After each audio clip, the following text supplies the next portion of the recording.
내 모습을 이해하기. 오직 우리 자신만이 우리가 될 수 있다.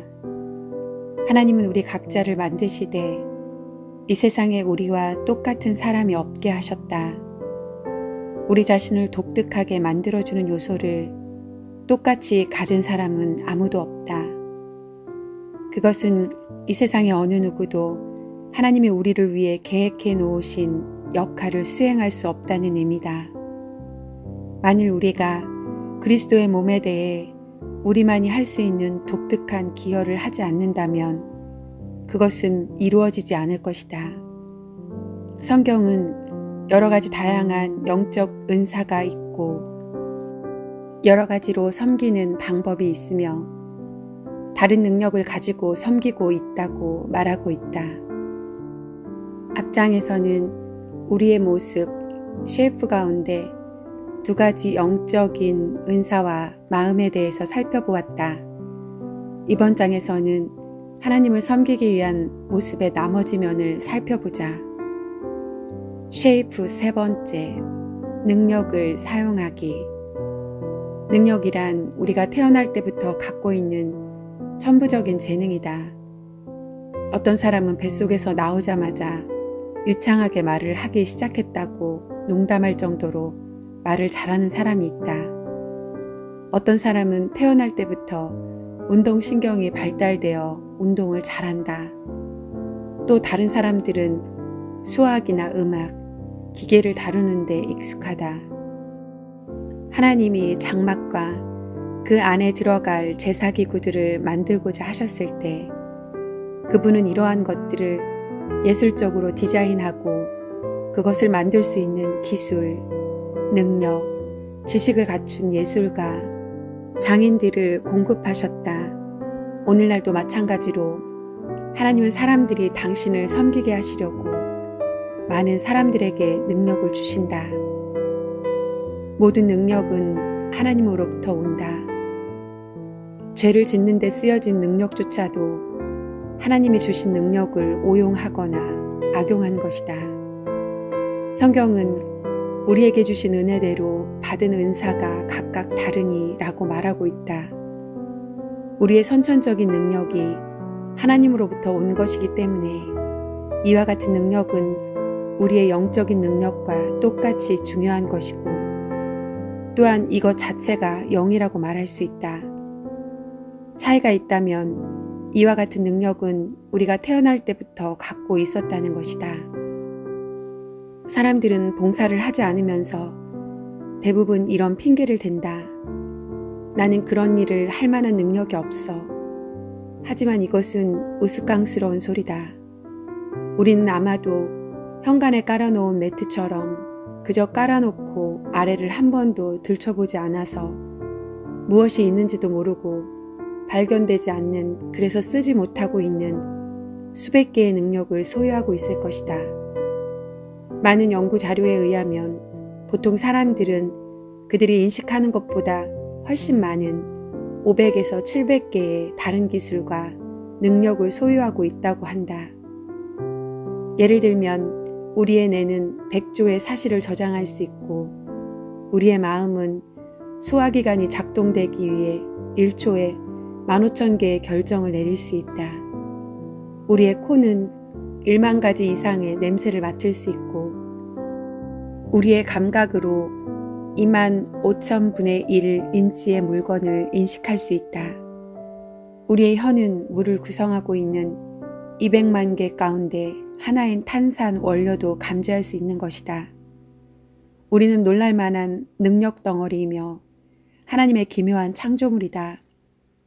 교회의 책임 가운데 하나는 하나님을 섬기기 위해 우리의 능력을 발견하고 사용하게 하는 것이다. 모든 능력은 하나님의 영광을 위해 쓰일 수 있다. 바울은 말한다. 그런즉 너희가 먹든지 마시든지 무엇을 하든지 다 하나님의 영광을 위하여 하라. 성경은 하나님이 당신의 영광을 위해 사용하시는 여러 가지 능력의 예를 열거하고 있다. 성경에 나타난 예를 들어보면 다음과 같다.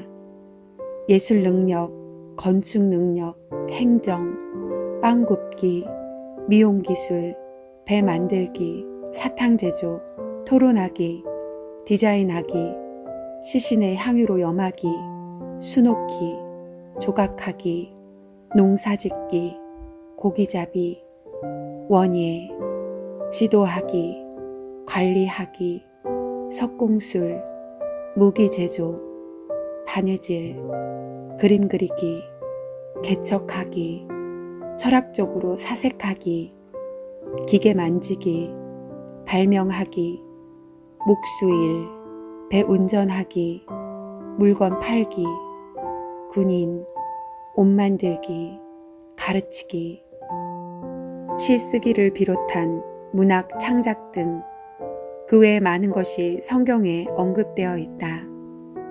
성경은 말한다. 또 역사는 여러 가지나 모든 것을 모든 사람 가운데서 역사하시는 하나님은 같으니 하나님은 교회 안에 우리의 특기가 빛을 발휘하고 우리가 영향을 끼칠 수 있는 부분을 만들어 놓으셨다. 그 부분을 찾는 것은 우리의 몫이다. 모세는 이스라엘 백성에게 내 하나님 여호와를 기억하라. 그가 내게 재물 얻을 능력을 주셨음이라고 말했다. 이런 능력을 가진 사람은 사업을 잘 확장하고 협상을 잘하거나 영업을 잘하며 그로 인해 이익을 얻게 된다. 만약 우리에게 사업의 능력이 있다면 이 능력을 통해 하나님께 영광을 드려야 한다. 어떻게 그럴 수 있는가? 첫째, 모든 것이 하나님으로부터 왔음을 인식하고 그분에게 모든 영광을 돌려드린다. 둘째, 다른 사람을 섬기고 믿지 않는 사람들에게 우리의 믿음을 나누는데 우리의 사업을 이용한다. 셋째, 최소한 수입의 11조를 예배의 행위로 하나님께 돌려드린다. 마지막으로 우리의 목표를 부를 축적하는 데 두지 않고 하나님의 왕국을 세우는 데 둔다. 이에 대해서는 34장에서 살펴보기로 하자. 하나님은 우리가 할 수 있는 것으로 하기를 원하신다. 우리가 가진 능력을 사용할 수 있는 사람은 이 세상에 우리 자신밖에 없다. 그 누구도 하나님이 우리에게 주신 독특한 모습을 갖추고 있지 않기 때문에 우리의 역할을 수행할 수 없다. 성경은 하나님이 그의 뜻을 이루기 위해서 우리가 필요로 하는 모든 것을 준비시키실 것이라고 말한다. 우리를 향한 하나님의 뜻을 알기 위해서 우리가 잘 할 수 있는 것과 잘 하지 못하는 것을 생각해 보라. 만약 하나님이 우리에게 음계를 구별하는 능력을 주시지 않으셨다면 그분은 우리가 오페라 가수가 되는 것을 기대하지 않으실 것이다. 하나님은 우리의 능력으로 할 수 없는 일을 위하여 우리의 삶을 헌신하라고 절대로 부탁하지 않으실 것이다. 반대로 우리가 갖고 있는 능력은 하나님이 우리의 삶을 통해 무엇을 하기 원하시는지를 알 수 있는 좋은 지표다. 만약 우리가 디자인을 잘하거나 사람을 모집하는 일을 잘하거나 그림을 잘 그리거나 조직을 잘 구성하는 데 능숙하다면 이 모든 재능은 우리 삶에서 하나님의 뜻이 무엇인가를 가늠할 수 있는 안전한 잣대가 될 수 있다. 하나님은 우리의 능력과 우리의 소명을 일치시키신다. 단지 살아가는 데만 사용하라고 우리에게 능력을 주신 것이 아니라 우리의 사역을 위해서 주신 것이다. 베드로는 말한다. 각각 은사를 받은 대로 하나님의 각양 은혜를 맡은 선한 청지기 같이 서로 봉사하라. 이 책을 쓰고 있는 지금도 새들백 교회의 사역 현장에는 7,000명 가량의 사람들이 상상할 수 없이 많은 섬김을 베풀면서 그들의 능력을 사용하고 있다. 기증된 차를 고치는 일, 교회에 필요한 비품을 가장 싸게 구입하는 일, 정원 꾸미기, 파일 정리하기, 디자인 프로그램 만들기, 건축, 의료진단, 식사 준비, 작곡, 음악 가르치기, 규모가 큰 기획안 만들기, 운동팀 코치하기, 설교 자료 연구, 설교 번역 등 그 외에도 수백 개의 특수한 일들이 있다. 그래서 우리는 새 교인들에게 잘할 수 있는 것이 있다면 교회를 위해 하라고 권하고 있다. 셰프 네 번째, 성격을 사용하기. 우리는 우리 개개인이 얼마나 독특한 존재인지 인식하지 못하고 있다. DNA 분자들은 무한정의 방법으로 조합될 수가 있는데 그 수는 10의 24억 제곱으로서 아마도 우리와 똑같은 사람은 평생 찾지 못할 것이다. 만약 이 숫자의 0 사이클을 2.5cm의 간격으로 하고 그 수를 쓰려고 한다면 6만 킬로미터의 길이를 가진 종이가 필요할 것이다. 이것을 좀 더 실감나게 이해할 수 있는 방법이 있다. 우주상에 있는 모든 분자수가 10의 0을 76개 더 붙인 수보다 적을 것이라고 보는 과학자들도 있다. 이는 우리의 DNA 수보다 엄청나게 적은 숫자다. 이처럼 우리의 독특함은 과학적인 사실이다. 하나님은 하나의 틀을 부수고 우리를 만드셨기 때문에 우리와 같은 사람도 우리와 같을 사람도 절대로 없다. 하나님은 다양성을 좋아하시는 분이시다. 주위를 살펴보라. 그분은 우리의 개개인의 독특한 성격과 특성을 혼합해서 만드셨다. 내성적인 사람, 외향적인 사람, 판에 박힌 일을 좋아하는 사람, 아니면 다양함을 좋아하는 사람, 생각하기를 좋아하는 사람, 느끼는 것을 좋아하는 사람, 혼자 하는 일을 잘하는 사람, 팀 안에서 일을 잘하는 사람 등 여러 유형의 사람이 있다. 그래서 성경은 또 역사는 여러 가지나 모든 것을 모든 사람 가운데서 역사하시는 하나님은 같으니라고 말하고 있다. 성경은 하나님이 모든 성격 유형을 사용하시고 있는 많은 증거 자료를 제공하고 있다. 예를 들어 베드로는 다혈질 형이었고 바울은 담즙질 형이었으며 에레미야는 우울질 영이었다. 우리가 12제자의 성격 차이를 본다면 왜 그들이 서로 갈등했는지 쉽게 알 수 있을 것이다. 사역에 있어서 좋고 나쁜 성격이란 있을 수 없고 교회의 균형과 맛을 내기 위해서는 각기 다른 성격이 필요하다. 우리가 사는 세상이 모두 다 바닐라 아이스크림 같다면 아주 지루한 곳이 되겠지만 감사하게도 31개가 넘는 유형의 성격이 존재하고 있다. 우리의 성격에 따라 어떻게 그리고 어디에서 우리의 영적인 은사와 능력이 쓰이게 될 것인가가 결정된다. 예를 들어 두 사람이 같은 전도의 은사를 가졌지만 한 사람은 내성적이고 다른 사람은 외향적일 때 그 은사는 다른 방법으로 표현될 것이다. 목공들은 나무결을 거스리지 않고 나무결을 따라갈 때 작업하기가 수월한 것을 안다. 마찬가지로 우리의 성격과 맞지 않는 사역을 하도록 강요받을 때 긴장과 불편함 속에서 많은 노력과 에너지를 쏟아 넣어야만 하지만 최상의 결과는 얻지 못한다. 이것이 바로 다른 사람의 사역을 그대로 모방해서는 성공할 수 없는 이유다. 우리는 그들의 성격을 갖고 있지 않다. 그뿐만 아니라 하나님은 우리가 우리 자신이 되기를 원하신다. 물론 다른 사람들의 예를 통해 배울 수 있지만 우리의 모습, 셰프를 통해서 배울 수 있는 바를 길러내야 한다.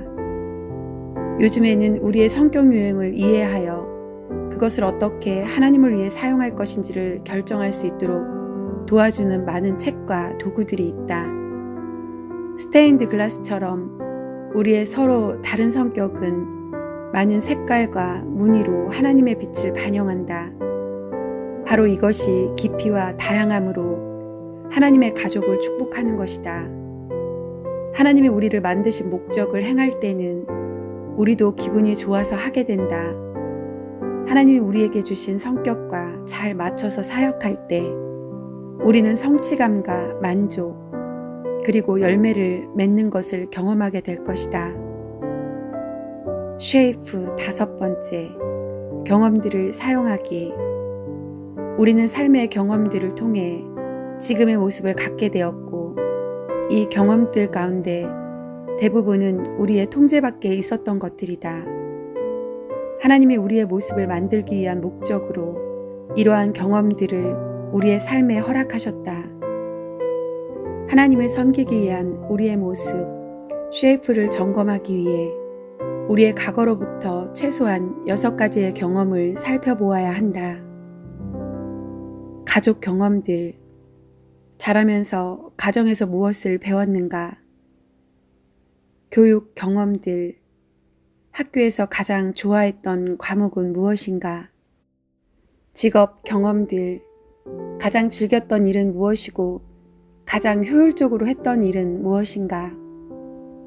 영적 경험들, 하나님과 보냈던 가장 의미 있는 시간은 언제였는가? 사역 경험들, 과거에 하나님을 어떻게 섬겼는가? 고통스러운 경험들, 어떤 문제, 상처, 가시, 시험을 통해 배웠는가? 하나님은 우리를 사역을 위해 준비시키실 때 마지막 항목인 고통스러운 경험들을 가장 많이 사용하신다. 하나님은 어떤 상처도 낭비하지 않으신다. 우리의 가장 위대한 사역은 우리가 겪었던 가장 큰 아픔을 통해 이루어질 것이다.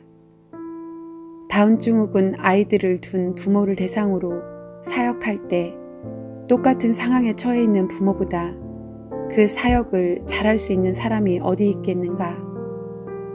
알코올 중독자를 위해 사역할 때 과거에 똑같은 문제를 가지고 있었지만 그 문제로 마귀와 싸워서 자유를 누리고 있는 사람보다 잘할 사람이 어디 있겠는가? 남편이 바람을 피워서 집을 나갔을 때 그와 같은 일을 경험한 사람보다 그를 더 잘 위로할 사람이 어디 있겠는가? 하나님은 다른 사람들을 위한 사역에 우리를 준비시키기 위해 의도적으로 아픈 경험을 우리 삶 가운데 허락하신다. 성경은 이에 대해 우리의 모든 환난 중에서 우리를 위로하사 우리로 하여금 하나님께 받은 위로로서 모든 환난 중에 있는 자들을 능히 위로하게 하시는 이시로다 라고 말하고 있다. 우리가 정말로 하나님께 쓰임받기를 원한다면 반드시 이 엄청난 진리를 이해해야 한다. 그것은 하나님이 우리로 하여금 다른 사람을 위해 사역하게 하실 때 우리의 삶 속에서 원망과 후회의 경험, 숨기고 싶고 기억에서 지우고 싶은 경험과 같은 모든 경험들을 사용하신다는 것이다. 하나님이 우리의 고통스러운 경험들을 사용하시도록 하기 위해서 우리는 기꺼이 그것들을 나누어야만 한다. 더 이상 감추지 말고 우리의 잘못과 실패, 두려움을 정직하게 인정해야 한다. 그럴 때 우리의 사역은 가장 효과적일 것이다. 사람들은 언제나 우리가 우리의 장점을 말할 때보다 우리의 약점 속에서 하나님의 은혜가 어떻게 도우셨는가를 나눌 때 힘과 위로를 얻기 때문이다. 바울은 이 진리를 깨달았고 그래서 절망 직전에까지 간 그의 우울증에 대해 다 드러내놓고 정직하게 말한 것이다. 그는 이렇게 인정했다. 성도 여러분, 우리가 아시아 지방에서 당한 환난을 여러분이 알아주기를 원합니다. 우리는 감당하기 어려운 환난을 당해 삶의 소망조차 없었습니다. 마음속에서는 사망 선고를 받았다는 느낌마저 들었습니다. 그러나 이렇게 된 것은 우리 자신을 의지하지 않고 죽은 자를 살리시는 하나님을 의지하도록 하기 위해서였습니다. 하나님께서는 이렇게 무서운 죽음의 위기에서 우리를 구원하셨으며 앞으로도 구원하실 것입니다. 우리는 하나님께서 계속해서 우리를 구원해 주실 것이라는 소망을 하나님께 두겠습니다. 바울이 그의 의심과 절망의 경험들을 비밀로 했다면 수백만 명의 사람들이 그로 인한 유익을 누리지 못했을 것이다. 공유된 경험만이 다른 사람들을 도울 수 있다. 알도스 헉슬리는 경험은 당신에게 일어나는 어떤 일이 아니다. 당신에게 일어난 일들을 가지고 무엇을 했느냐이다. 당신은 당신이 겪은 것을 가지고 무엇을 할 것인가? 당신의 고통을 낭비하지 말라. 다른 사람을 돕는 데 사용하라. 지금까지 하나님을 섬기는 목적을 위해 그분이 만들어주신 5가지 방법을 살펴보면서 지금의 독특한 우리의 모습, 쉐이프를 만드신 하나님의 주권과 그분의 명확한 생각에 보다 깊은 감사를 드리기 바란다. 우리의 모습을 사용하는 것이 사역의 열매와 성취 모두에 대한 비밀이다. 우리는 하나님이 우리에게 주신 영적인 은사와 능력을 가지고 우리가 마음으로 원하는 분야에서 우리의 성격과 경험을 잘 반영하는 곳에서 사역할 때 가장 효율적이고 기대에 부응하는 사역을 하게 될 것이다. 우리의 모습, 쉐이프에 더 잘 맞을 수 있도록 더 많은 열매를 맺을 것이다.